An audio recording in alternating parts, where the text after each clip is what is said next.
You ever see something so wrong your brain tries to convince you it isn't real? That was me, staring at a screen, feeling my mind scramble for a safer explanation. Anything that could make what I was seeing make sense. Because in those photos, there he was.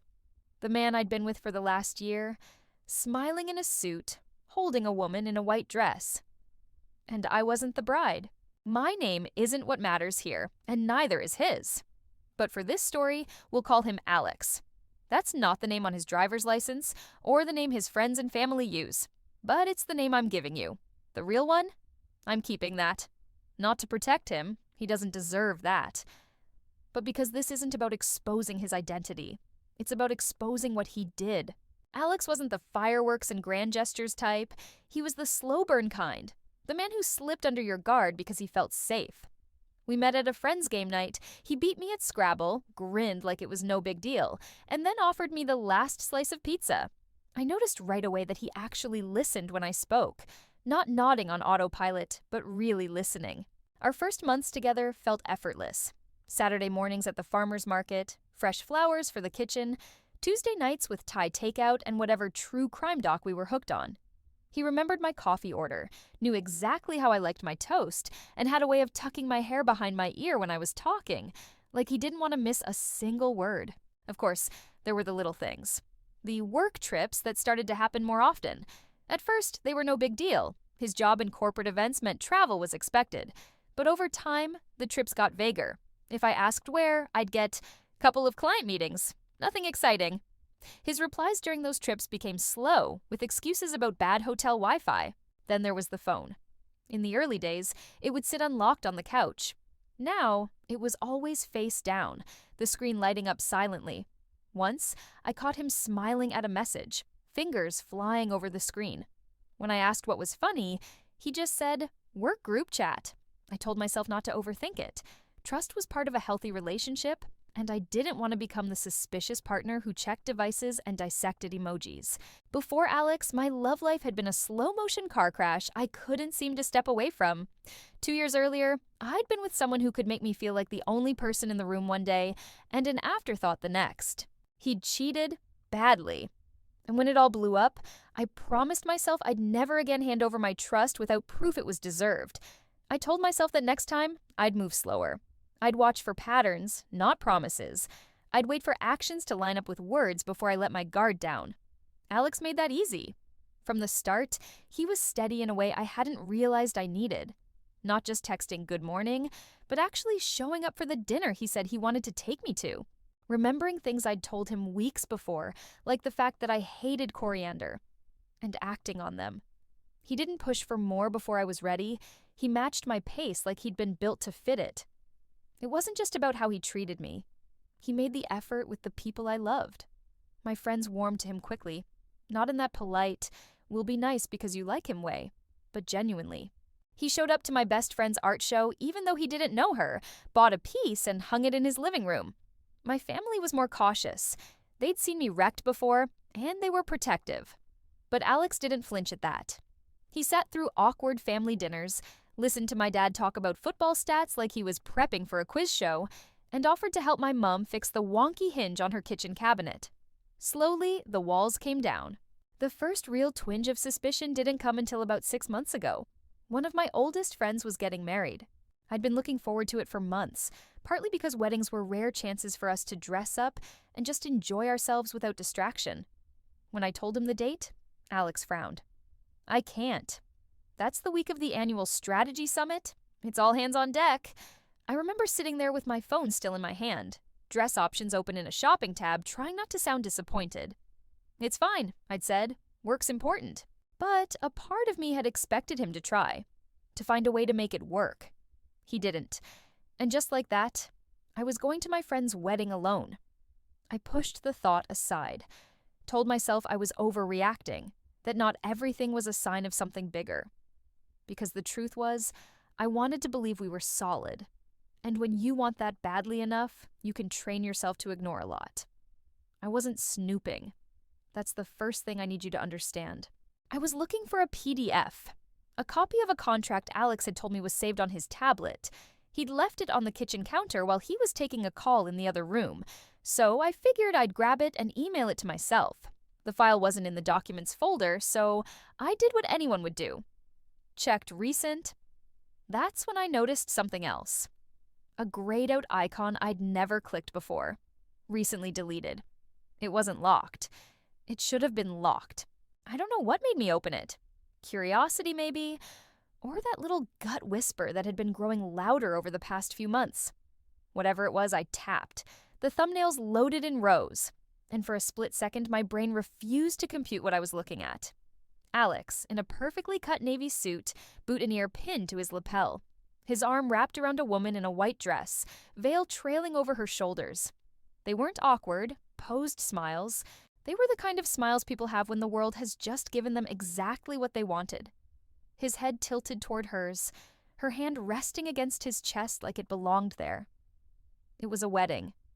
Their wedding. My first thought was ridiculous. This must be some kind of styled shoot, like the ones photographers do for bridal magazines. My second thought was even more absurd. Maybe it's Photoshop. But even before I'd finished thinking it, I knew neither was true. These were real. I could see the tiny scar on his jaw, the way his hand curled at the edges when he was happy. I could see him. I didn't wait. I carried the tablet straight into the living room, holding it like a weapon. "What is this?" Alex glanced down, and for a fraction of a second, something passed over his face. Not guilt, not fear, just calculation. Then it was gone, replaced with mild irritation, like I'd just interrupted him in the middle of reading the news. "It's not what it looks like," he said. "Really? Because it looks like you got married." He sighed, the way you sigh at a child who's being dramatic. "It was an old friend's wedding. She wanted to make her ex jealous, so she asked me to stand in for some photos. It was a joke." I stared at him. "You're telling me you played fake groom? For fun?" "She was upset," he said with a shrug. "I was trying to help. You know how I am about helping people." It was so absurd it almost worked. Almost. I wanted to throw the tablet at him, but instead I put it down and walked away. Because I could feel the part of me that still wanted to believe him wrestling with the part that already knew better. For 2 days, I convinced myself it was fine, that I'd overreacted, that maybe it was one of those bizarre but harmless things people did for friends. Then the message came. It was from an account I didn't recognize. No profile photo, just a first name I didn't know. "Are you with Alex?" Something in my stomach tightened. I typed back, "Yes." "Why?" The dots appeared, disappeared, then came back. Finally, "Because I'm his wife. We got married last month." I just stared at the screen, my mouth open but no sound coming out. I read it again and again, waiting for it to change into something else. It didn't. I asked her to prove it. She sent me one of the photos I'd already seen. Alex, in that same navy suit, holding her hand. Only this time it wasn't in a hidden folder. It was her phone background. She wasn't some actress in a friend's revenge plot. She was the bride. The real bride. In one sentence, my entire relationship went from something I thought was healing to something that had already been buried and replaced without me even knowing. The message from his wife sat in my inbox like a live grenade. I didn't wait. I walked straight into the kitchen, phone in hand, and shoved it toward him. "Care to explain this?" He glanced at the screen, then looked at me with an expression that was almost amused. "Oh, her," he said, like we were talking about a distant cousin I'd never met. "She's delusional." "Delusional," I repeated, my voice sharp enough to cut glass. "She has wedding photos, Alex, with you in them, in the suit you own, at a place you've actually been to." He rolled his eyes like I was the one being dramatic. "She's obsessed. I told you. She had a thing for me years ago. She's trying to mess with us because she can't stand to see me happy. The marriage thing? Fake. Probably photoshopped. You know how easy that is now?" The way he said us, like we were still a team, made me want to scream. "So all those photos I saw, the folder on your tablet, that's just her imaginary life?" "Exactly," he said, as if I'd just caught up to the obvious truth. You're letting her get in your head. And honestly, it's insulting that you'd even entertain her lies after everything we've been through. I opened my mouth to argue, but he was already leaning into the counter, dropping his voice into that wounded, patient tone he used when he wanted me to feel guilty. Do you realize what you're doing right now? You're sabotaging us. You're letting some bitter woman who hates me ruin our progress. I thought you trusted me. That word, trusted, hit like a slap. He'd spent months preaching about how trust was the foundation we were rebuilding. And now, somehow, the fact that I'd seen with my own eyes what I'd seen wasn't enough. It didn't stop there. By the next day, I could feel it in the way people talked to me.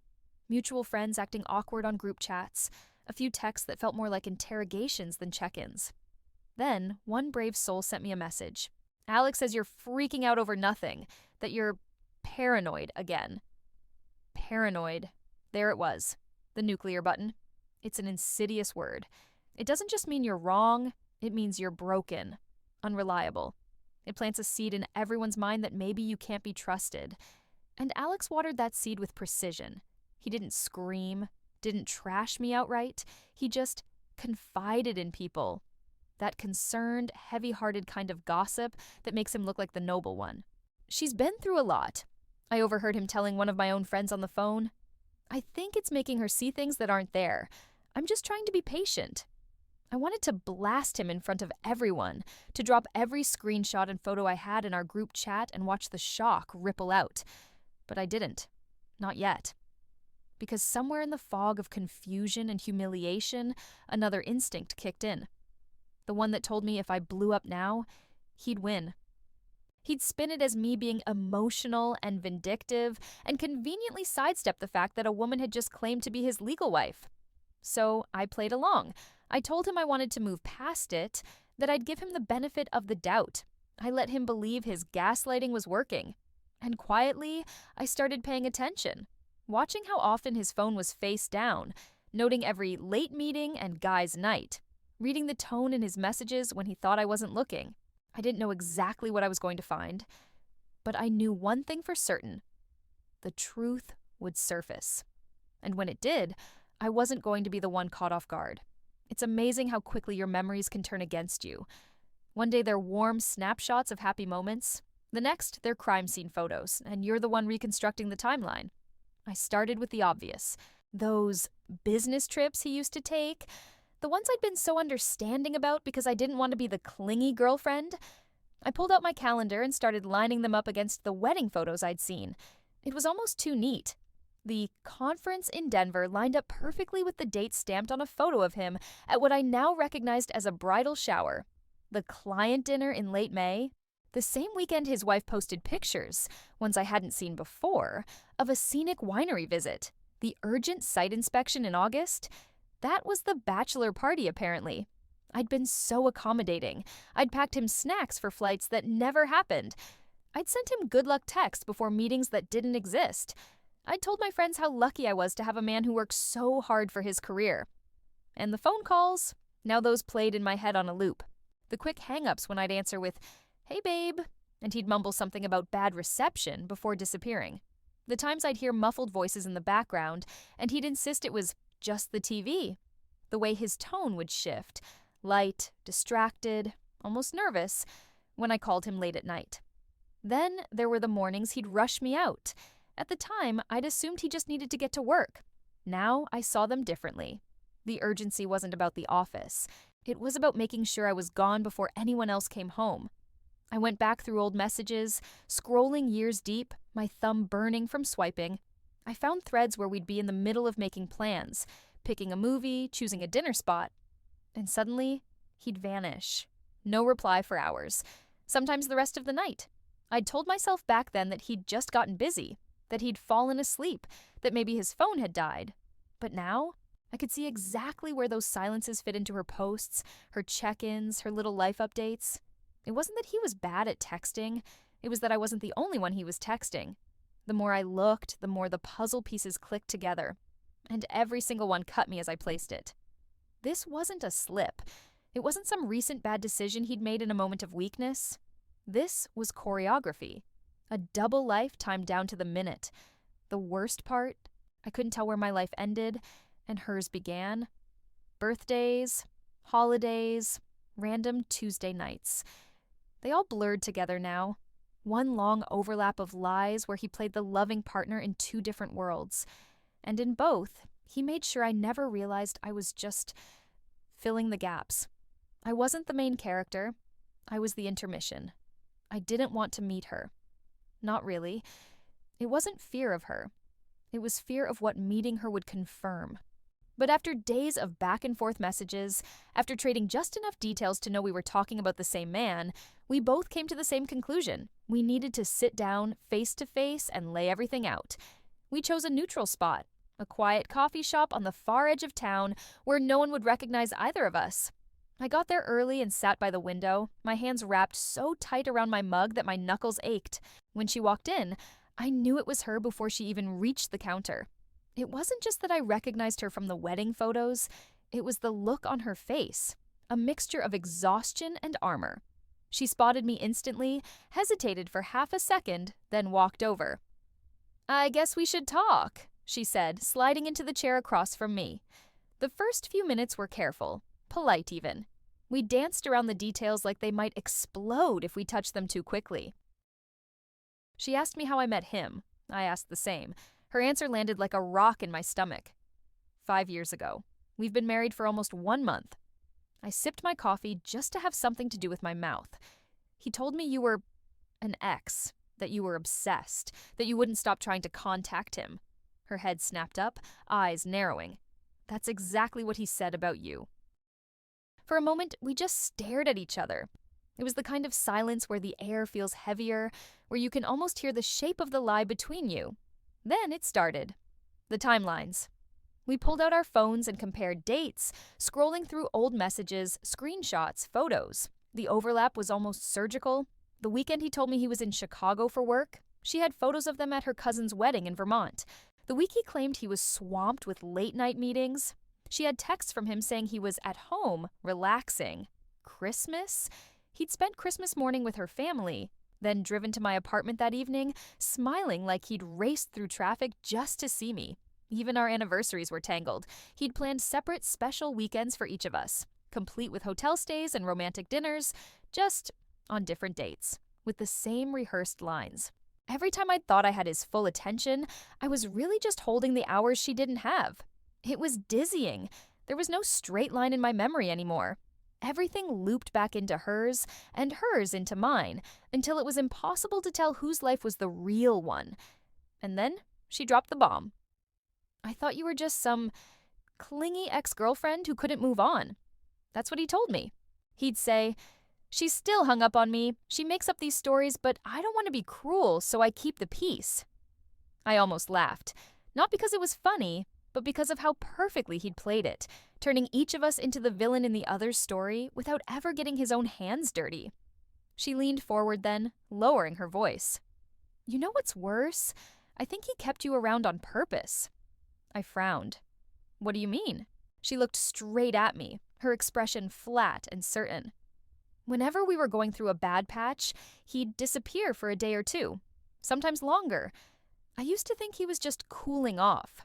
Now I think he was with you. You were the buffer, the distraction. If we fought, he had somewhere else to be, and if you fought, he came back to me.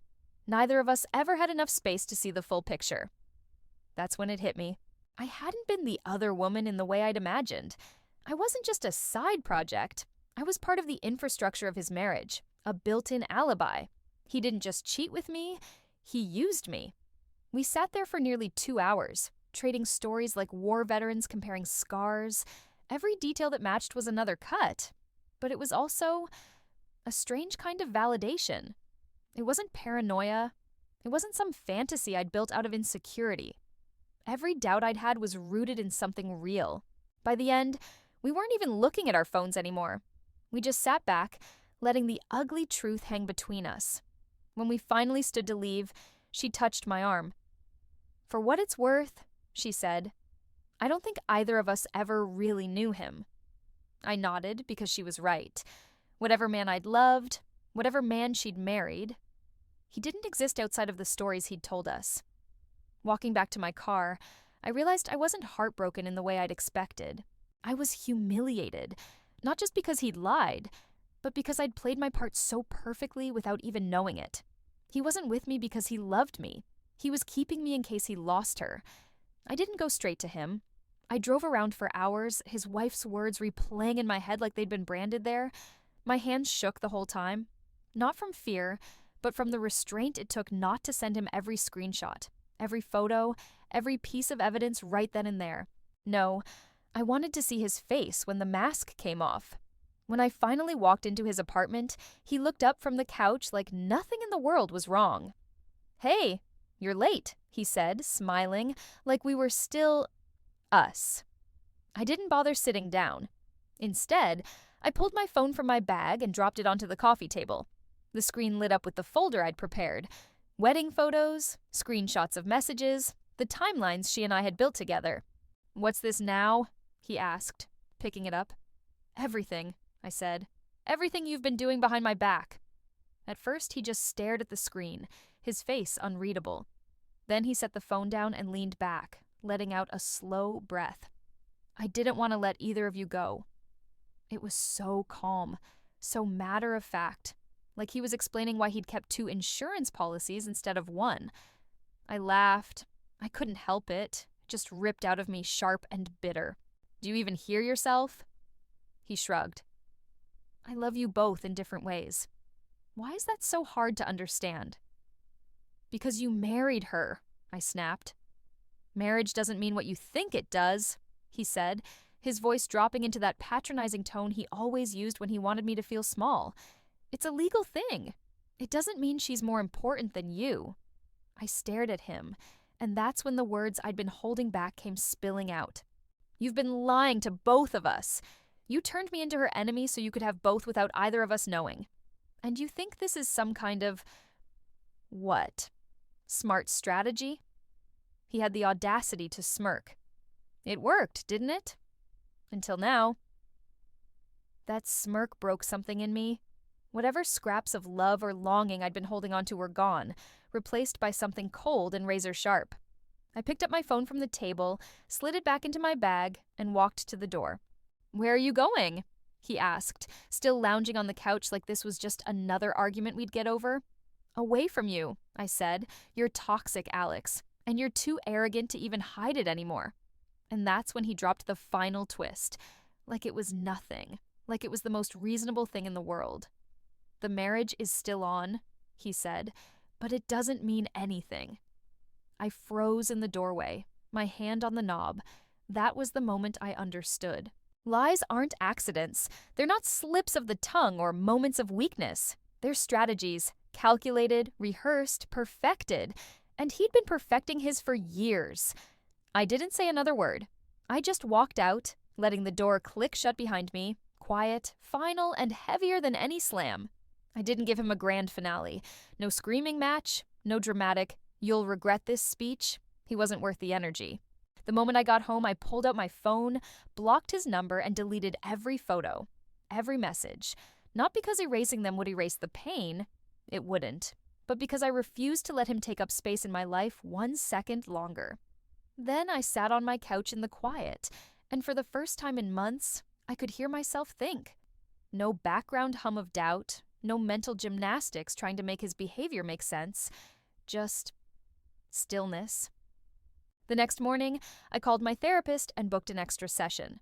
If this was going to leave scars, and it would, I wanted to make sure they healed into something stronger, not something that kept bleeding every time I thought about him. Rebuilding myself wasn't some Instagram-worthy montage. It was messy. Some days I woke up feeling free. Other days, I'd see a car like his or smell his cologne on someone in a crowd, and my stomach would drop. But every day I kept moving forward. I started saying yes to things again, late dinners with friends, weekend trips without checking in with anyone, even leaving my phone in another room without that anxious twitch to check it. And slowly, I began to trust myself again. That was the real win. Not exposing him, not proving I was right, but rebuilding that quiet voice inside me that says, "You're safe now." Months before all this, I'd made myself a promise. I would never ignore the signs again. The small things. the gut feelings. And this time, I kept it. I didn't wait for more proof. I didn't give him another chance to twist the knife. I walked away while I still had my dignity. And that's the only closure I needed. Here's what I learned. If someone hides you, it's not to protect you. It's options. If they can't show up for you in public, they're already showing up for someone else in private. I thought I'd found my forever, but all I'd really done was wander into someone else's vows. And now, I'm done auditioning for a role in anyone else's love story.